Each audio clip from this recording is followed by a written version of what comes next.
On an afternoon in late November 1963, a 19-year-old boy was visiting his stepdad at a hospital. When he walked out of the room to go to the nurse's station, he was thrown against the wall by two police detectives who told him he was under arrest. His crime? Conspiring in the assassination of President John F. Kennedy.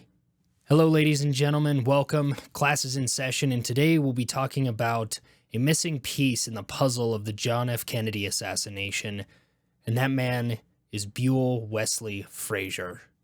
And to understand this piece of the puzzle, we need to travel back to 1944 to the small town of Huntsville, Texas, where Buell was born to his parents Elbert and Essie Mae Frazier on June 4th. Much to the dismay of his older sister, Darlene, who wanted to still be the baby in the family and took every opportunity she could to try and sell Buell off to the lowest bidder. That plan wouldn't work, however, and Buell would continue to stick around. Unfortunately, his father would not. His parents would get divorced when he was just 6 months old, and his mother would remarry a man by the name of David Franklin Williams, or as the family would grow to call him, Pappy. Now, Pappy brings both positives and negatives into Buell's life. However, Buell does cite that most of the trouble from his young life stemmed from Pappy, and a lot of these instances would stem from a single instance when Buell was just 5 years old. One day, Pappy sits down 5-year-old Buell and asks him if he can adopt him. And Buell, having lived with this man for most of his life, just assumes that Pappy was his dad, so he says yes, and they drop it. That is, until a little later on in the evening when Buell hears his mother and Pappy arguing. Buell's mother said that the adoption was never going to happen, and this really angered Pappy, who raised his hand to strike Essie. And when Buell sees this, he steps in between them, and with all the strength and gusto he can muster, he says, "Don't hit my mama." Pappy drops his hand and says, "Fine. I'm never buying that kid another pair of clothes." And Pappy stuck to it.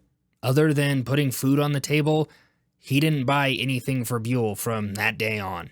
And this would be the first glimpse into a characteristic of Buell's that, unfortunately, he would have to deal with a lot of negative consequences for, and that's that Buell helps someone who needs it. From there, Buell's childhood is filled with instances of Pappy's neglect and abuse, usually fueled by heavy drinking binges that could last up to a month.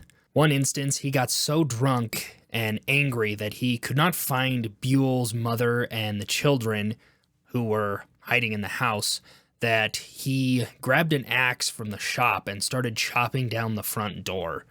Little did he know that they came out the window and were standing behind him, watching him. He was so drunk he didn't know they were there. Buell's two older sisters, Linny and Darlene, would eventually escape Pappy's abuse when they both got married and moved out in 1953.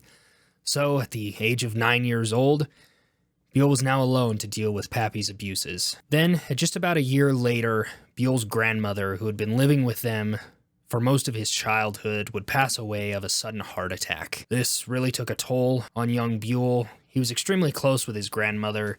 He would often sneak into the house when he was supposed to be outside, and she would teach him how to cook.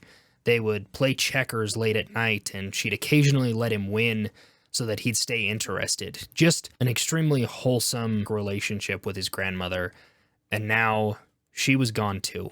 Throughout the rest of his childhood, Buell would make friends, go to school, get into trouble for being mischievous, and then the summer before he started high school, he would start his first full-time job working at Mr. Burger, a local hamburger shop in Huntsville, where he made 40 cents an hour, working 7.5 hours on weekdays and 14.5 hours on the weekends, with one 15-minute break to have a single burger to sit down for lunch on the weekends. So at this point, Buell is 15 years old. He's working 50 hours a week and going to school full time. He's getting home at 1 a.m. and then doing his homework in the dark because Pappy won't let him have lights on. He then goes to bed, gets up at 6 a.m. to do his chores and go to school. At this point, he's running 1940s software on 1960s hardware. In any other case, this would be the backstory of a World War II hero. In this case, it's just Eastern Texas.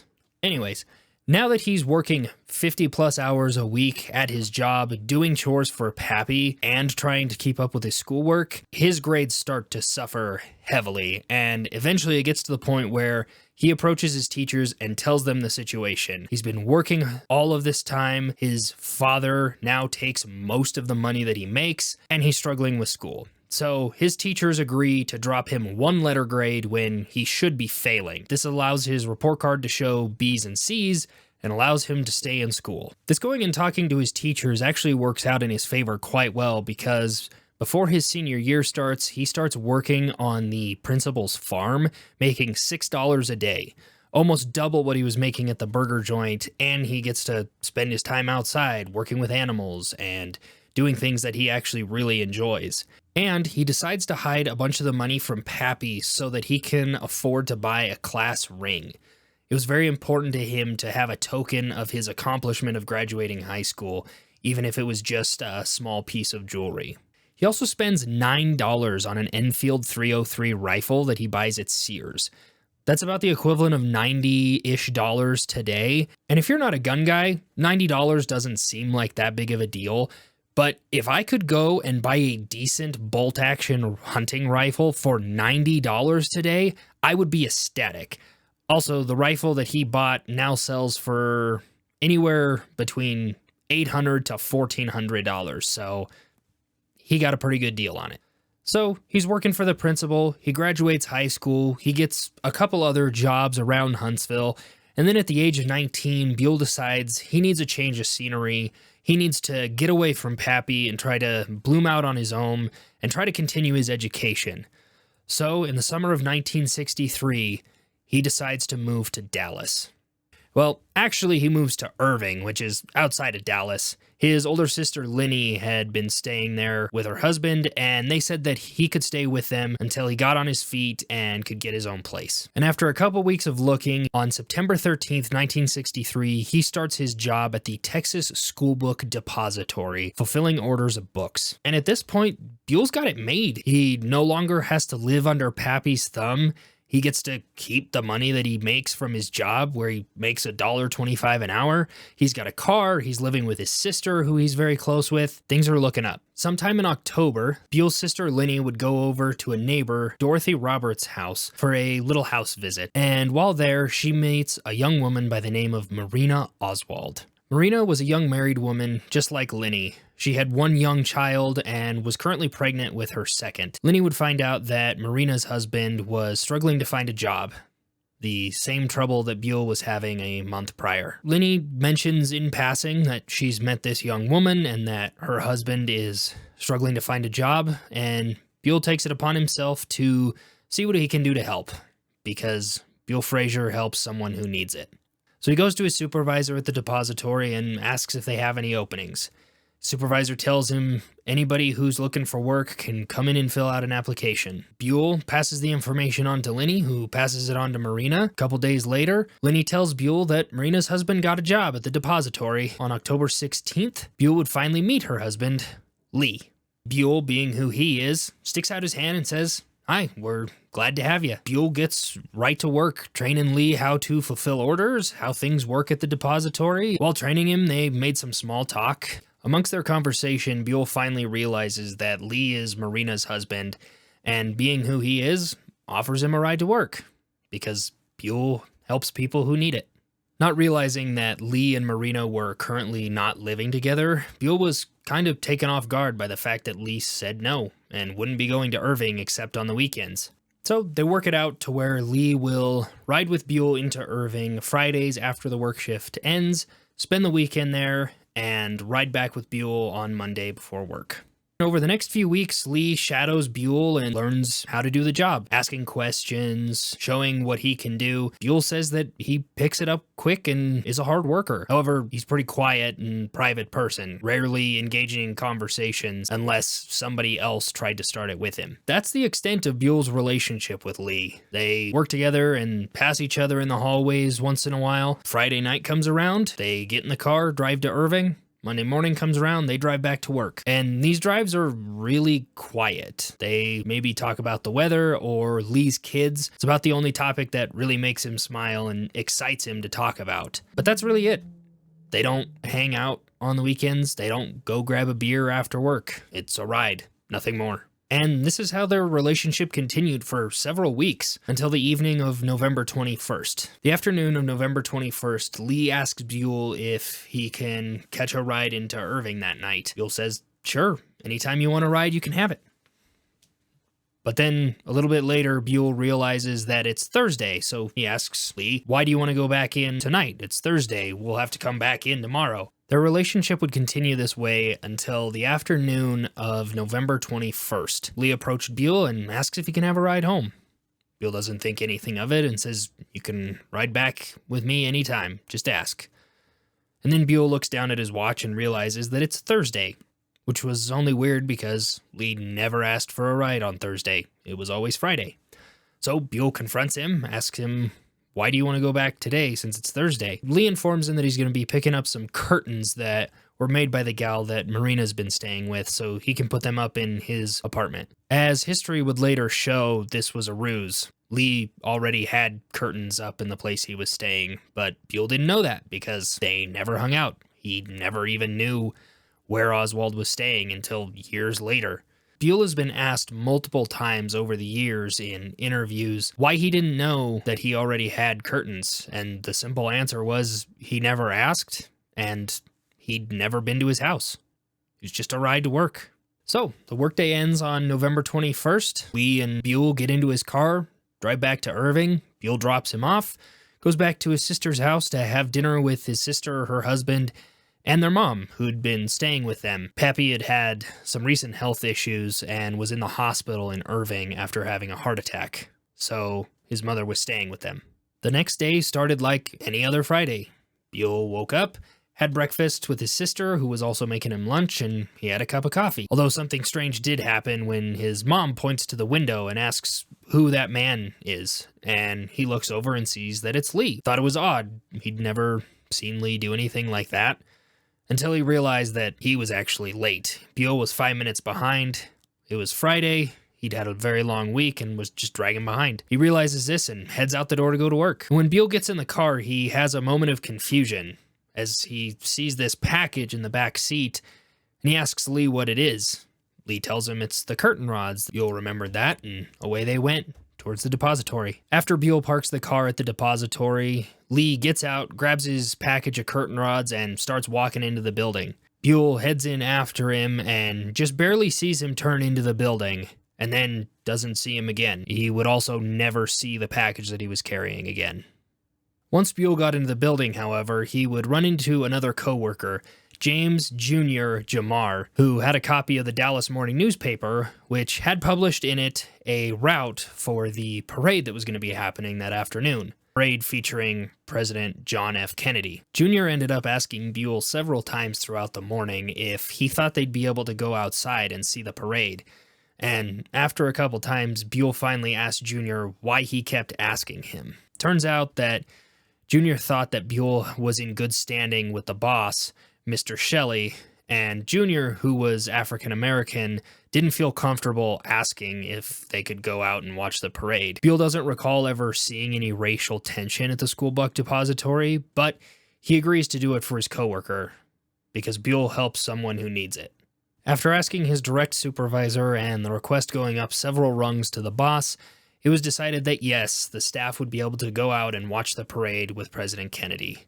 This excited the staff in a way that I don't think many people understand today. Yeah, there was still a little bit of the celebrity status that we see with our modern-day presidents, but even if you didn't agree with the president or didn't like the president, having the president in your town was a big deal, and you would get excited to go see them.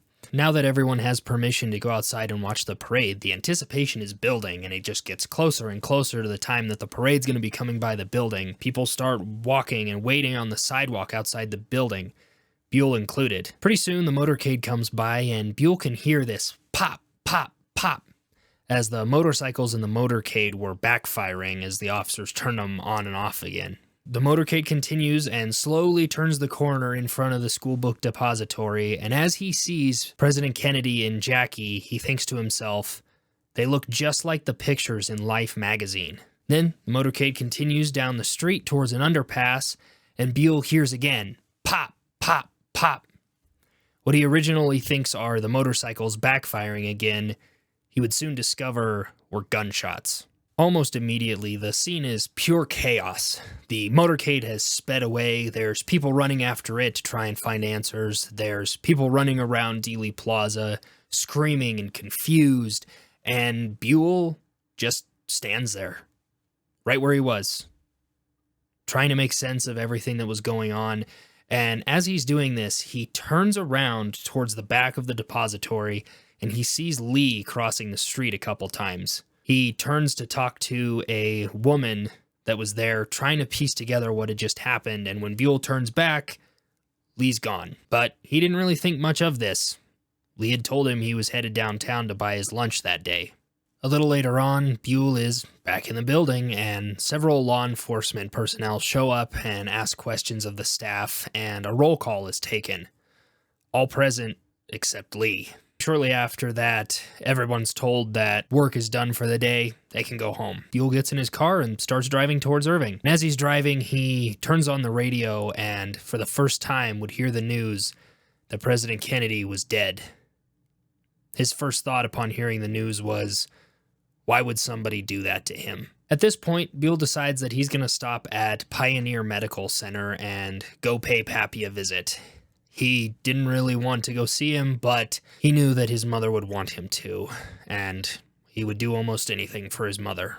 While visiting Pappy in the hospital, he gets a call in the room from the nurse's station informing him that he has a phone call, and as he steps out of the room, he is grabbed by 2 Dallas police detectives and thrown against the wall, told he is under arrest in connection to the assassination of President Kennedy. When one of the officers takes his handcuffs out to put him on Buell, he protests and says, "I haven't done anything wrong, why would I run?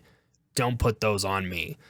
Which I think is a much calmer reaction than I would have to being accused of partaking in the assassination of a president. So Buell goes with the detectives, and after a brief stop at Lenny's house where the detectives search it, Buell's taken down to the Dallas police station, which is packed to the gills with reporters and detectives and officers trying to make sense of what happened that afternoon.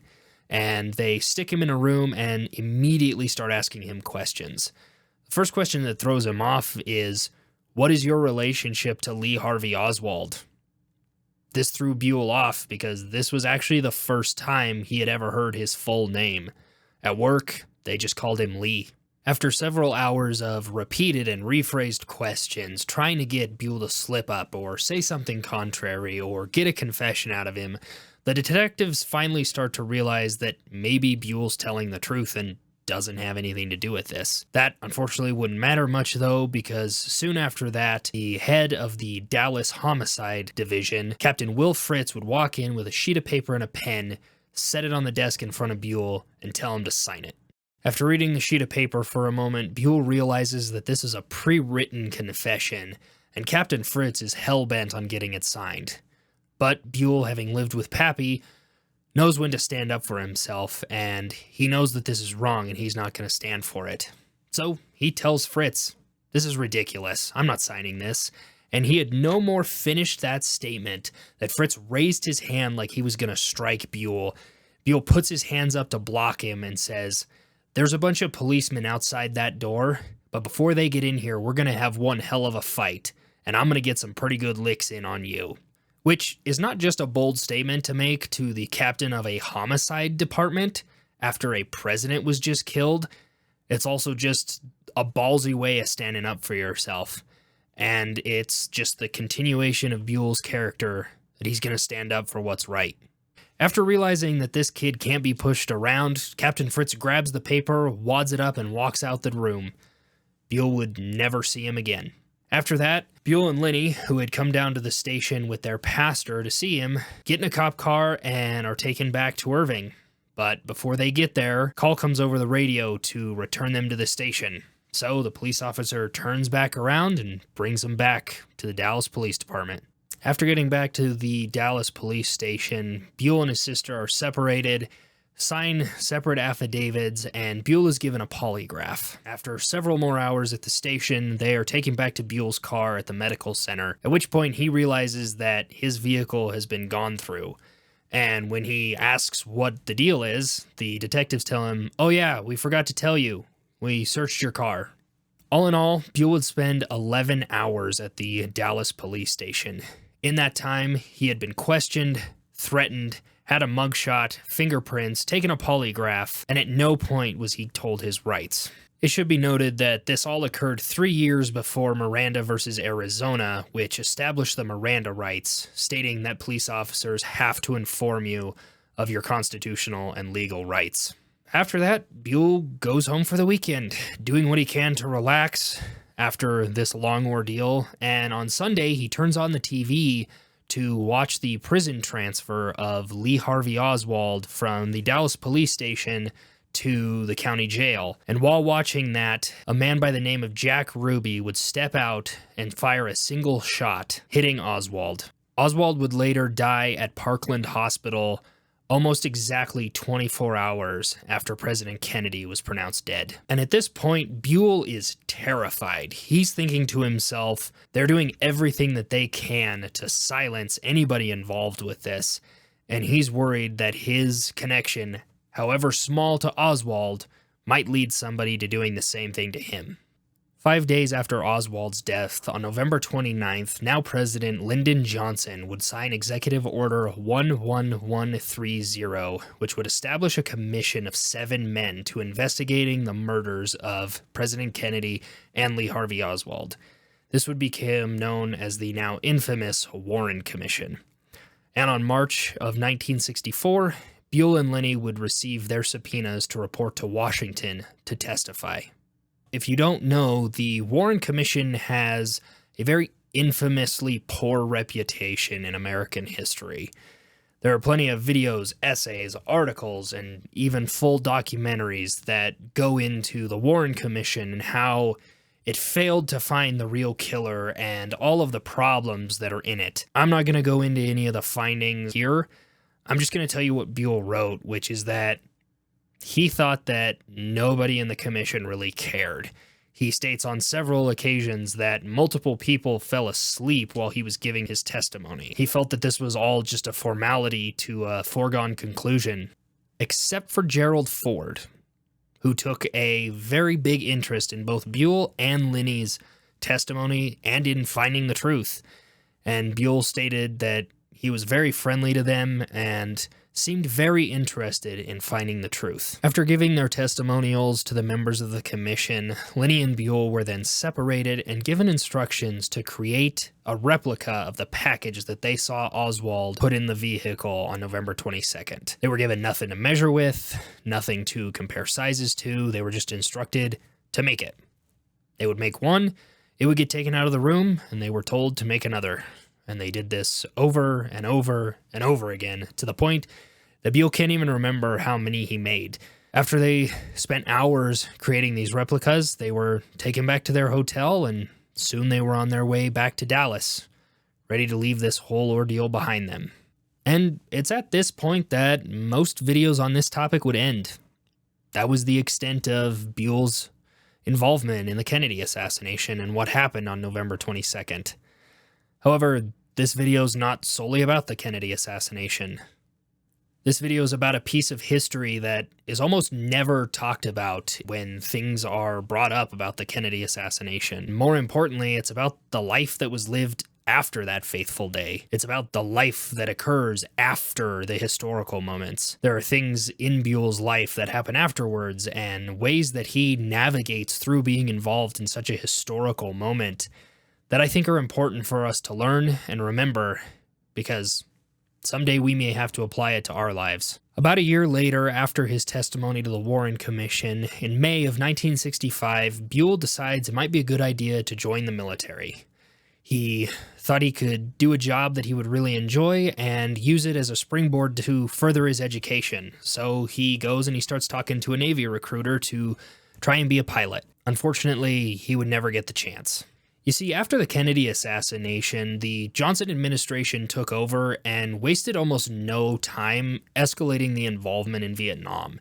It really heated up with the first troops landing in Vietnam in May of 1965, and things only escalated further from there. After a few weeks, Buell would receive a draft notice. His draft notice would say that he had been drafted into the Army. However, he doesn't think that this is a very big deal. He already wants to join the military. He wants to be in the Navy.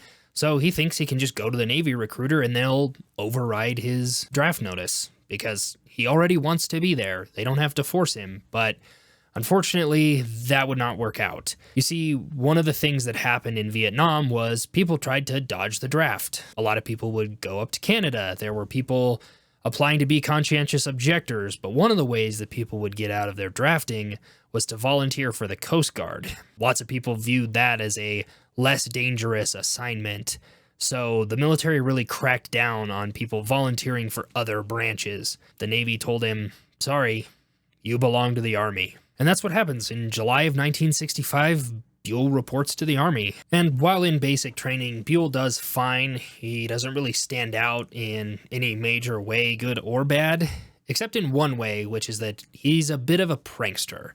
Some examples of his pranks are one day while doing a drill for the company commander, he would shove his rifle into the back of his friend, causing him to jump out of formation. He set an alarm in the middle of the night so that he could scare one of his buddies who was on fire guard. Just little innocent pranks, and while this doesn't really cause him to have any disciplinary action, it does slow him down in his advancement. But Buell kind of takes this in stride, stating that the only advancement he was really interested in was the advancement of the morale of his friends. The one thing in the Army that Buell really does excel at, surprisingly, is cooking. Apparently, all those lessons that he learned with his grandma had paid off, and to his surprise, when he gets his orders after basic training, he's slotted to be a cook. So he goes off and does his training to become a cook. He then is moved across several bases, he spends a brief stint in Germany, and then is sent to Fort Lewis, Washington. While in Fort Lewis, he and his unit are gearing up to go to Vietnam when one day he is pulled out of formation by a sergeant major who says, "You're gonna work for me." And that's what he does. He starts working for this sergeant major in a basic training unit. He does this for a while, and then his reenlistment comes up.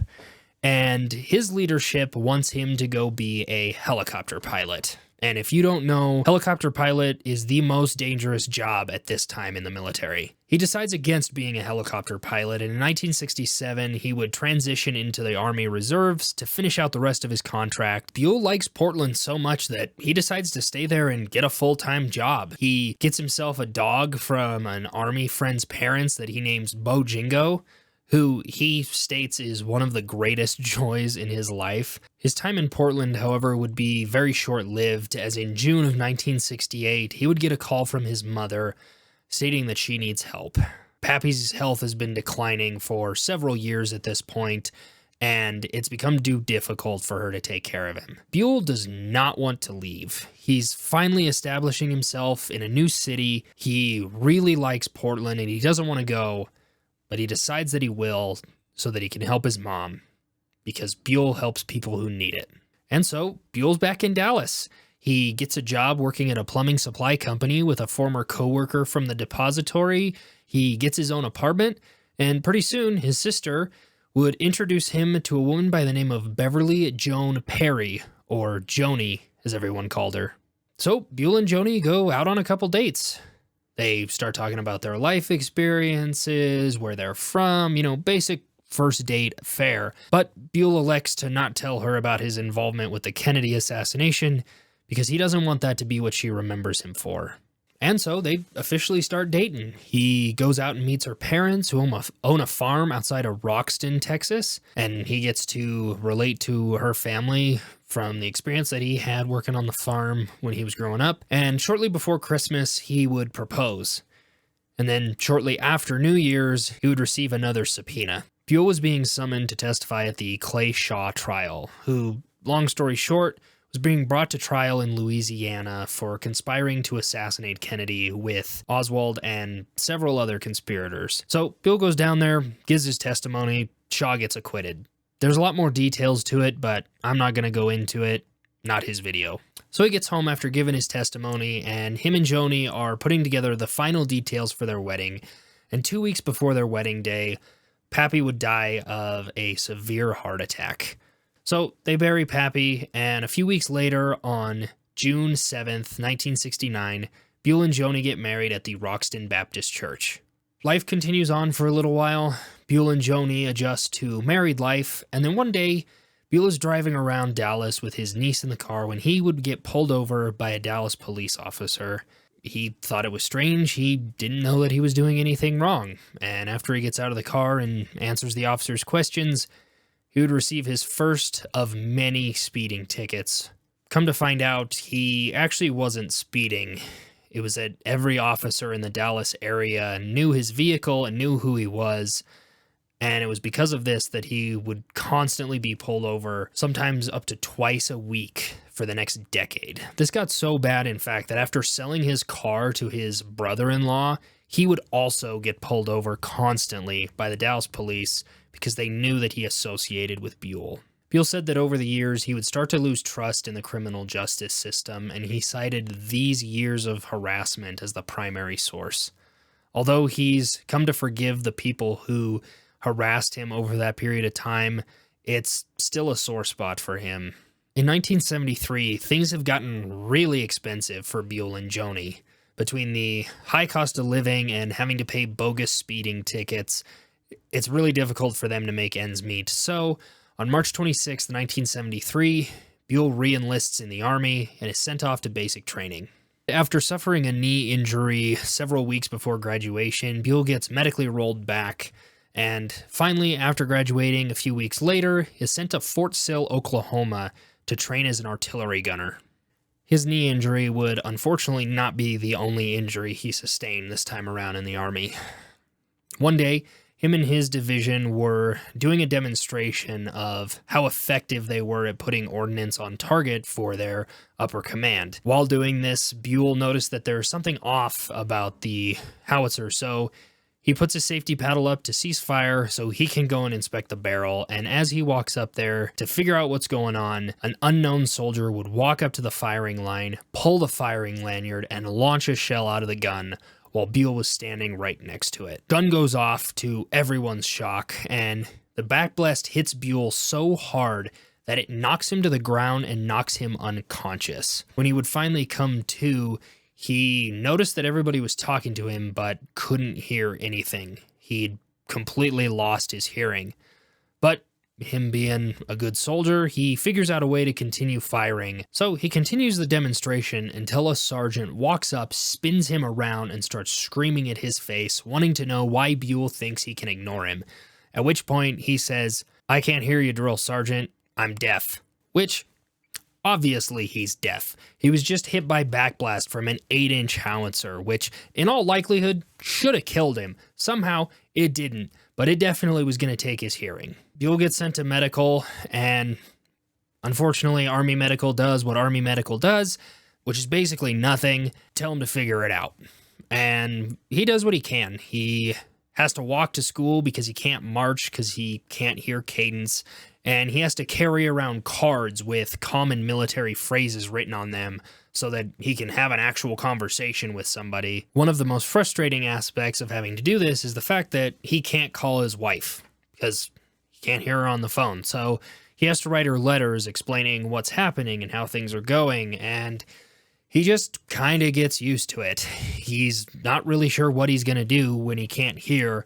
And one day, he's sitting in a classroom and he's looking outside watching a couple birds fly around when he realizes he can hear the birds singing. Yeah, by some miracle, Buell's hearing just kind of comes back. It's not 100%. He's still going to have some struggles, but he can now go back to being a regular soldier. He can communicate with people. So now he's got his hearing back. What's next? Well, it's at about this point that he realizes it's 1973. It's been almost a decade since the Kennedy assassination, and here he is dealing with another unfortunate event in his life. But now that he's got his hearing back, things are going okay. He can get back to work, and at this point, the Army decides to send him to learn how to fire missiles. So he goes off, passes his training, and when he comes back, and when he gets back from his training, it's at this point that they have to move his mother to a nursing home. She's been having a lot of struggles, and although she's generally happy with her life, it's hard for her to take care of herself and to do the things that she needs to be healthy. And contrary to what you would think, she's actually really happy in the nursing home. She doesn't have to live alone. She makes money selling crafts to people around the nursing home. She gets to be visited by her family. One of her daughters is working at the hospital right next to her. It's a pretty good time. It's so good, in fact, that Buell gets to visit her pretty frequently. And on the evening of November 3rd, 1974, they're discussing the upcoming football game that's going to be happening on Monday. And they decide next weekend, when he comes to visit, they'll talk about it. That following evening, at Monday night, Buell gets pulled into the office at the barracks and is informed that his mother has passed away. She suffered a major heart attack just as the football game was starting. The whole family takes the passing of their mother extremely hard. All the years of abuse being married to Pappy, they felt like she was finally able to live her own life, and they feel like it was unceremoniously cut short. Of all the traits that Buell got from his mother, he cited her sense of humor as the greatest one. Shortly after the passing of his mother, Buell gets pulled into the G3 office of his division.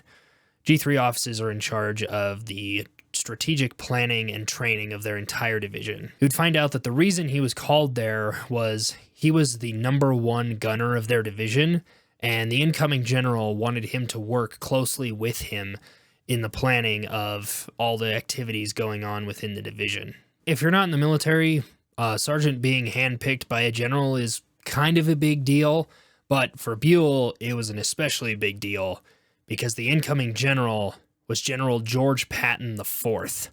Yes, the son of World War II General George Patton. And I know what you're thinking. You hear that and think, oh, so he's only where he's at because of his dad.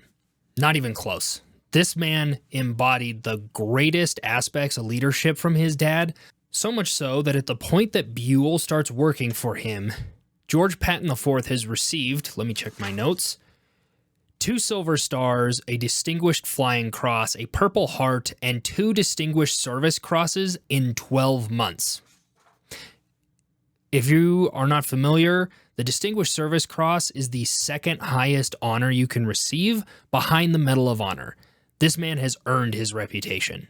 So now Buell's getting settled in at the G3 office. He's now the artillery NCO and the NCO of schools, which means if a soldier puts in a training request, Buell has to process the paperwork.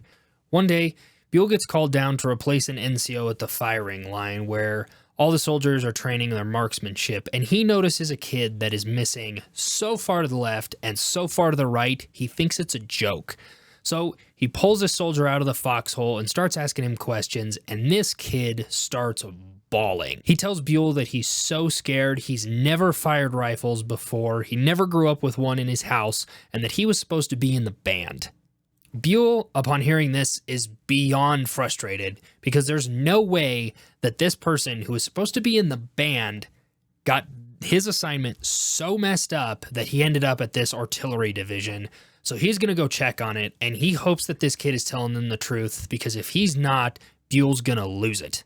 He takes down the kid's info, and he goes and pulls his training record, and sure enough, stamped on his assignment, in big letters, banned.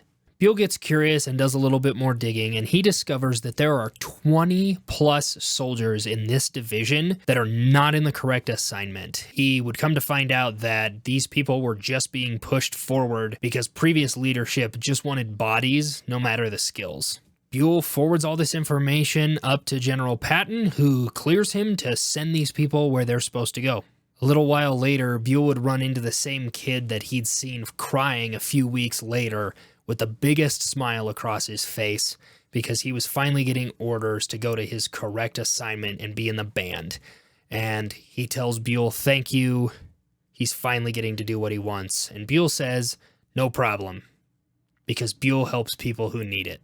As a result of this work, Buell would receive an commendation medal, and soon after Patton was moved from that station, Buell would receive orders to work at NATO headquarters in Italy. This would include a promotion to staff sergeant.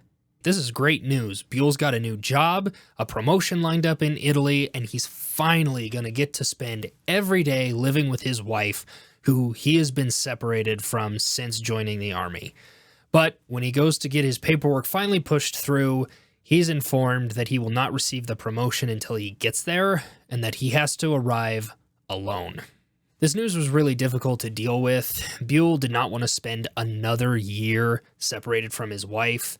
They'd already spent all this time apart. He'd had to deal with the passing of his mother while living in the barracks. He just wants to live with his wife.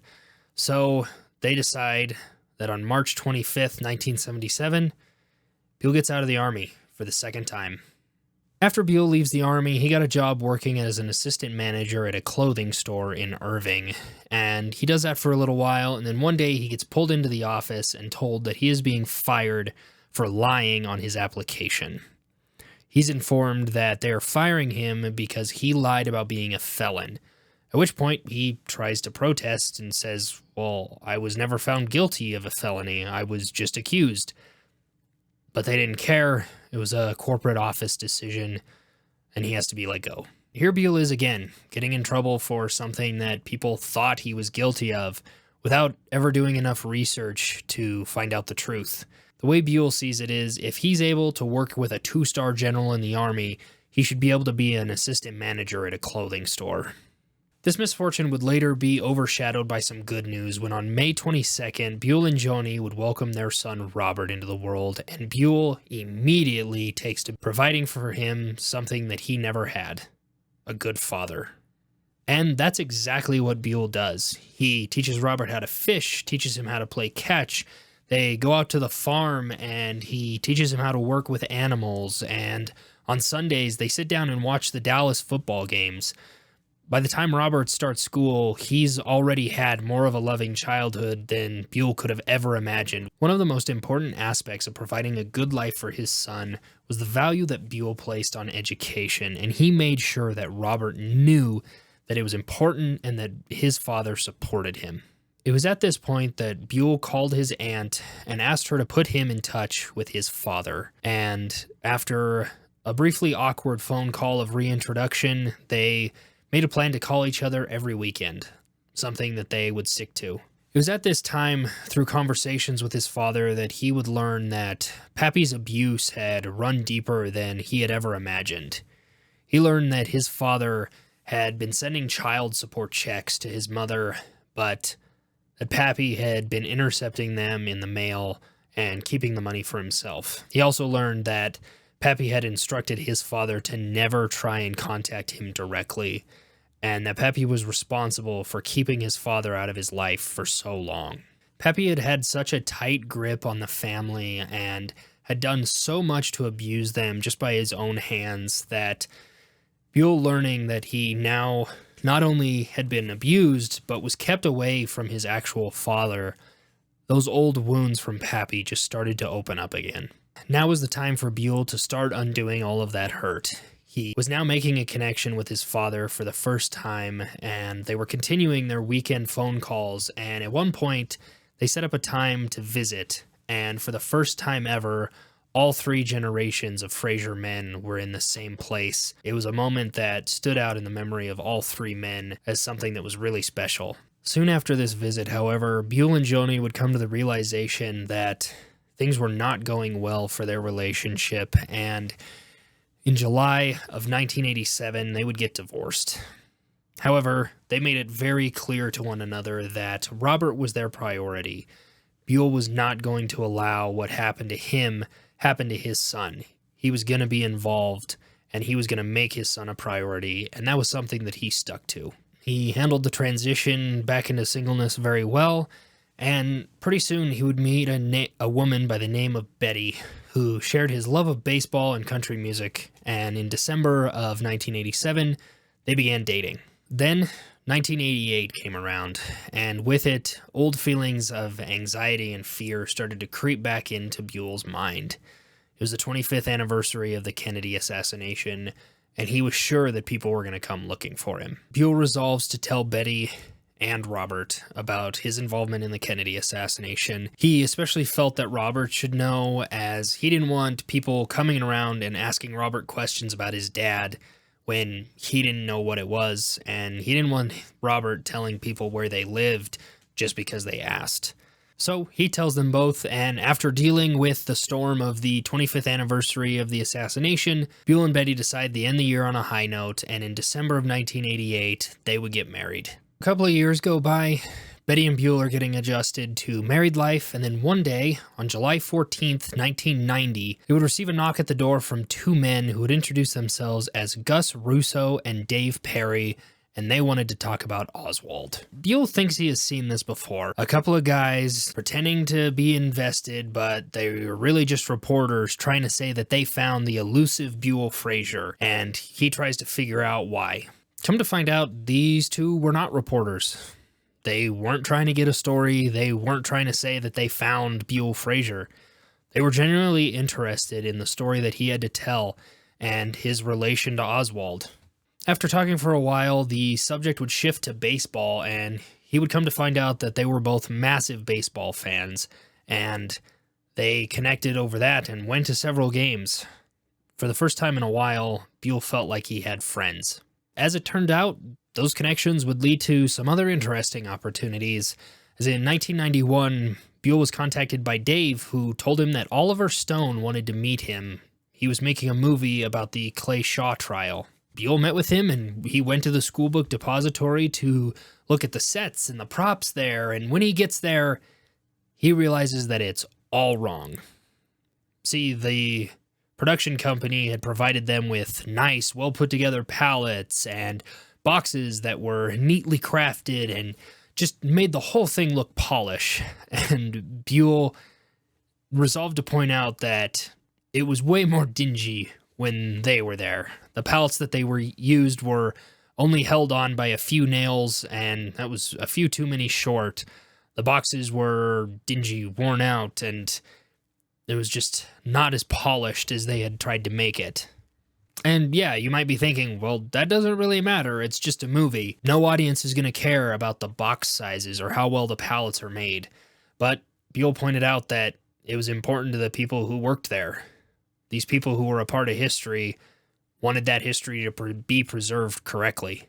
Although all those details mattered to Buell, he would never actually see the film in its entirety. Later that year, Buell's father would pass away peacefully next to his new wife, Joyce. The death of his father really impacted Buell. He had felt like he'd been robbed of his childhood and was just starting to really make a good connection with his father. The major consolation in these times was the fact that he did get to meet him, and that his son Robert got to have a relationship with his grandfather that Buell didn't get to have growing up. And sometime later, Buell would get to meet retired police detective Jim Lavelle, the man who was handcuffed to Lee Harvey Oswald the day he was shot. His connections with Dave Perry would also put him in touch with a company that was doing tours around Dallas to all the famous historic sites associated with the Kennedy assassination, and they wanted Buell to be involved. So he would go around on these tours, and then he would be involved in open panel discussions where, for the first time in a long time, he felt like he could actually tell his story to people who wanted to hear it. And this feeling of excitement to tell his story would continue when in 2005 he took place in a panel discussion at the schoolbook depository, and he felt like he got to convey a history that people forgot. He got to tell the story of the people who worked there every day, not just what happened on the day of the assassination, and he really enjoyed telling people about the history that so many people forget. I guess a little bit of that rubbed off on me. A little later that year, he got to celebrate a milestone with his son when Robert would graduate from college. All those years of investing and telling Robert how important his education was and supporting him along the way, Buell finally got to watch his son walk across the stage and receive his college diploma. Buell would continue to speak at the 6th floor Depository Museum, and was soon approached by a couple who wanted to write a book about him and his experience around the assassination. He agreed to do it, and in a bid to get some buzz going, journalist Hugh Ainsworth, who had written almost 2,000 pieces on the Kennedy assassination, wanted to write a story for the Dallas Morning News. Buell agreed. He did the interview and the article was published, and he was surprised by the amount of support that he got from people all around his community, from his church to just people who knew him and lived in Dallas. And then one day he would receive a surprising bit of mail with a return address from Wyoming. In that envelope was a letter written by a history teacher named Randy Durr, who would inform Buell that he had been teaching a class specifically on the 1960s and with a huge emphasis on the Kennedy assassination for the past 20 years. He also included the article from the Dallas Morning News and requested that Buell sign it. Buell is absolutely taken aback by Randy's letter. He would later write that he doesn't think a single piece of mail has ever resonated with him more than the letter that he received from Randy Durr. Buell not only signs the article, but he also wrote a letter back to Randy Durr telling him how honored he felt that there was somebody out there who had been telling his story to the next generation for over 20 years. Buell's relationship with Randy would steadily grow from there to the point where Buell would start regularly calling in to Durr's yearly classes and talking to the students and answering their questions that they had about him and his involvement in the assassination. Which, if I can interrupt for just a second, is like the most gangster history teacher move ever. We've all been in history classes. Normally you're learning about people who have been dead for a really long time. Yet this teacher can be sitting there teaching a class about one of the most impactful moments in American history, and then just whip out his phone and call somebody who played a pinnacle role in the assassination. That's incredible. And I'm sure you're wondering, why did you include this in the story? Well, for one, I wanted to continue to emphasize how important it is to Buell that people are educated and that they remember parts of this history that is so often forgotten. He continues to do these panel discussions and talk to these students, not because he wants to be famous or he needs his name to be out there, but because he wants people to remember the history that they forgot, and he wants people to be educated. It's something that's been important to him since he was in the 4th grade. And number two, because Randy Durr was my history teacher. I was one of the students who got to sit in class and make a phone call to somebody who was there, who was a part of history that just fascinated me. And I would later on get to go to Dallas with Mr. Durr to meet Buell and to travel around to all these important and historic places. And I just wanted this little section to be a thank you to Mr. Durr. 2013 would mark a very big milestone in that it was the 50th anniversary of the Kennedy assassination. Buell knew it was going to be big, and partially because he was involved in so many things, from news article interviews to panels at the museum, oral histories, documentaries that were being made all about the 50th anniversary. Through all these things that he did, he gets through all of this stuff that people are having him be involved with. And one day a friend of him asks how long it's been since he'd been to Oswald's grave, at which point Buell says, "I've never been there." About 10 minutes later, Buell and his friend would be standing at the foot of Oswald's grave. And in that moment, Buell felt all the emotion come back from the day, thinking about how Oswald never got his trial. He never got any of the closure that he was looking for on that day. Buell was left to carry all of this baggage that Oswald had kind of just dumped on him. And in that moment, he wondered who had gotten the worst of it, him or Oswald. And that pretty much brings us up today. Buell's still involved with panel discussions, and he's still calling into classes with Mr. Durr and some classes at the University of Virginia. And I'm happy to report that him and Betty are still attending Rangers games every chance they get. And I was fortunate enough to meet up with him and catch up earlier this year. That's the story of Buell Frazier, the missing piece of the Kennedy assassination puzzle. But Why did I tell you the story? Why go into detail of what happened after the assassination? Why give you all this stuff about his life?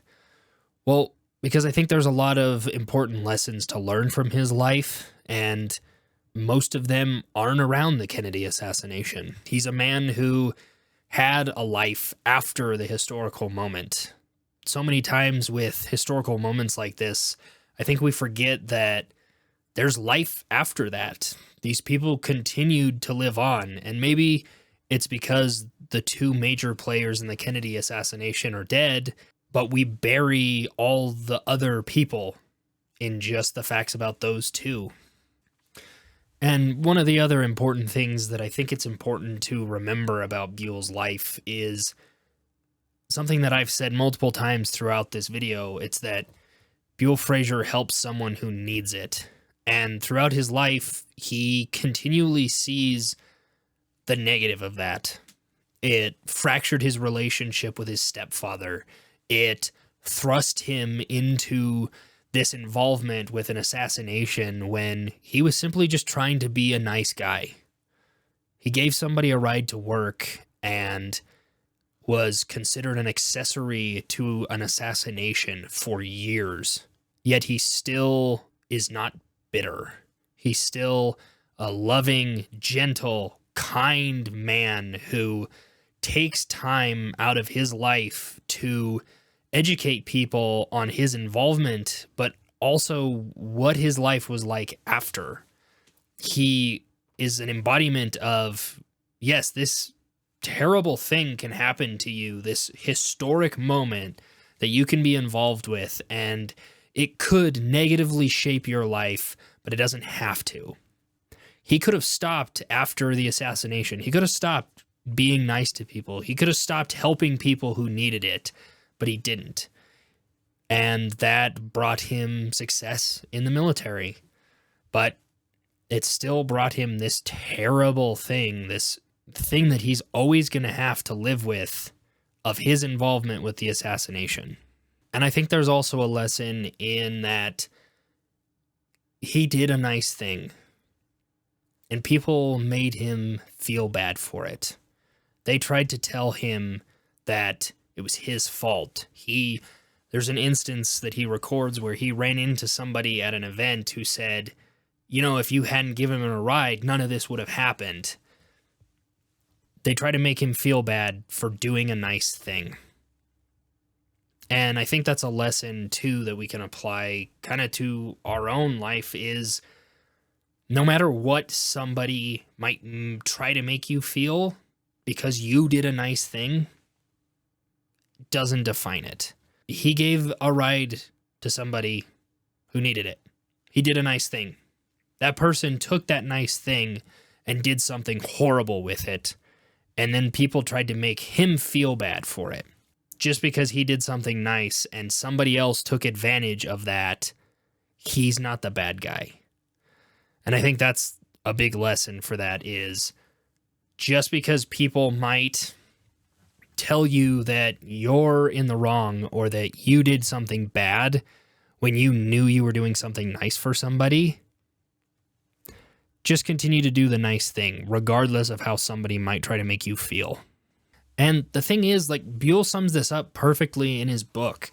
He says, I made a decision to be nice to someone because it was the right thing to do. And every day since November 22nd, 1963, a lot of people have tried to make me feel guilty for being a nice kid. And the other major lesson that I think we can learn about this story is the fact that most of you probably don't know about it. When people discuss the JFK assassination, they always talk about the theories and, what would have happened if Kennedy hadn't been killed, or who was it that actually killed him. And in doing so, I think we trade the history that was for a history that might have been. In doing that, we make the theories more famous than the truth. And look, I get it. It's fun to, say that the government killed JFK and to talk about these theories. And you know what? Maybe the government did kill him. But I don't care.